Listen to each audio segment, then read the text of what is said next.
I feel like I've addressed this a couple of times on this journey, but it's something that keeps on kind of popping up, and quite a few people have been having a conversation about it recently, that they're either avoiding things or they are struggling to be in the loop. And I mentioned this to actually one of my really close friends, that I felt out of the loop with everything that was going on with them and certain things that were happening.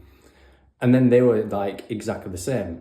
And then I started speaking to other people and they were saying the same. And I think that we're just all very busy. There's a lot of stuff going on, and it's sometimes hard to keep friendships, relationships, and like doing everything that you used to kind of do. That's part of growing up, right? That's, you kind of move on to different things, but it doesn't mean that you should avoid everything.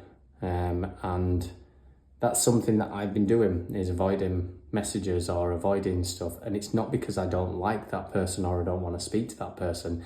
It's because I have that thing in my brain that goes, I'm going to sit down and I'll message them tonight when I've got some time. And then the evening runs away with me, get busy on other things, get distracted, and then it's too late. And I think, well, I'll sort it out tomorrow. And then I don't.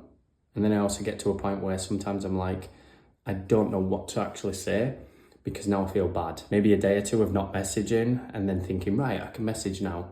And then I get to a stage where I'm like, oh, it's been too long. It's been a week or two and I feel bad now, because if I message, all I'm doing is apologising. Whereas what's funny is that they're probably thinking he's just ignoring me and he doesn't care. So I'm really, really trying to focus on trying to be better. And it's not going to happen overnight. I get that, because I can try as much as I want, but it's something that I've got to kind of get into a routine and a habit over. And it was because today I actually went on to my HMRC because I needed to do my personal tax return.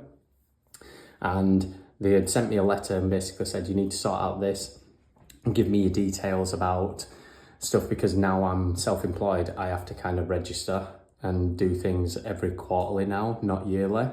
And I haven't got an accountant at the moment because mine retired. So that was one thing that I was just like, it's so not me. I don't like admin. I don't like doing accounts, but I have to do them.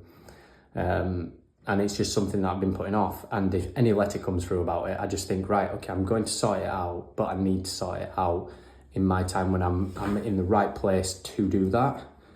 Whereas that's not the case, because then they just send you another letter and say, you've got to do this. And I'm like, yes, I know, but I haven't had the time to kind of like sit down and understand it, because it is complex to me. So yeah, that was a big thing, that when I did it, I was like, oh, okay, it's not as bad as what I thought it was. And that's the case with a lot of things, where I think